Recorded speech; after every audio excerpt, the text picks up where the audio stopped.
जय श्री राम दोस्तों। विज्ञान के शोध से भले ही आज कई रहस्यों के बारे में पता चलता है, लेकिन श्री रामचरितमानस में विज्ञान से पहले ही कई रहस्य लिखे जा चुके हैं।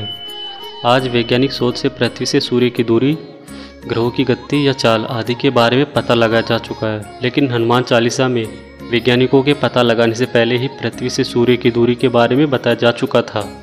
हनुमान जी के उड़ने की गति का अंदाज़ा इससे लगाया जा सकता है कि रात 9 बजे से 12 बजे तक लक्ष्मण और मेघनाथ के बीच युद्ध हुआ था।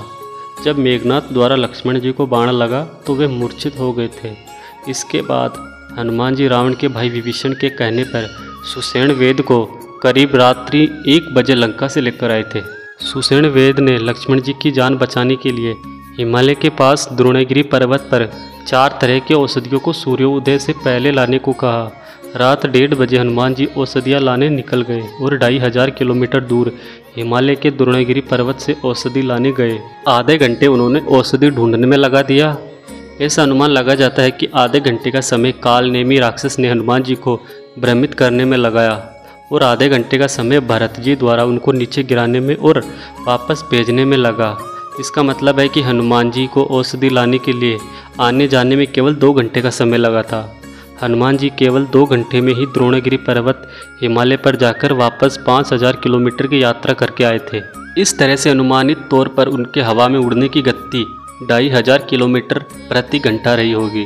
वही वर्तमान में भारतीय वायुसेना का लड़ाकू विमान मिराज की गति 2400 किलोमीटर प्रति घंटा है। इस तरह से ऐसा माना जाता है कि हनुमान जी वायुसेना के लड़ाकू विमान मिराज की गति से भी तेजी से उड़कर सूर्योदय से पूर्व औषधि लेकर आए थे। हनुमान चालीसा के अनुसार हनुमान जी के उड़ने की गति, हनुमान चालीसा के दोहे की इस पंक्ति जुग सहस्त्र योजन पर भानु लील्योताई मधुर फल जानू में उनके उड़ने की गति के बारे में बताया गया है। इस दोहे का अर्थ है कि हनुमान जी ने एक युग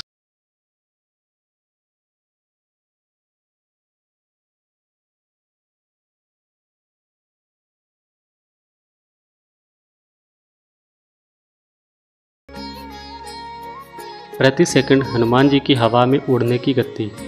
वैज्ञानिकों द्वारा ये पहले ही पता लगा जा चुका है कि किसी भी चीज़ को पृथ्वी से किसी दूसरे ग्रह, केवल चंद्रमा को छोड़कर तक जाना हो तो उसे पृथ्वी के गुरुत्वाकर्षण से मुक्त होना होता है और इसके लिए प्लाइन वेग का होना ज़रूरी है, क्योंकि स्पीड नहीं हुई तो वह चीज़ पृथ्वी के गुरुत्वाकर्षण में ही बनी रहेगी और पृथ्वी के चारों ओर चक्कर लगाती रहेगी।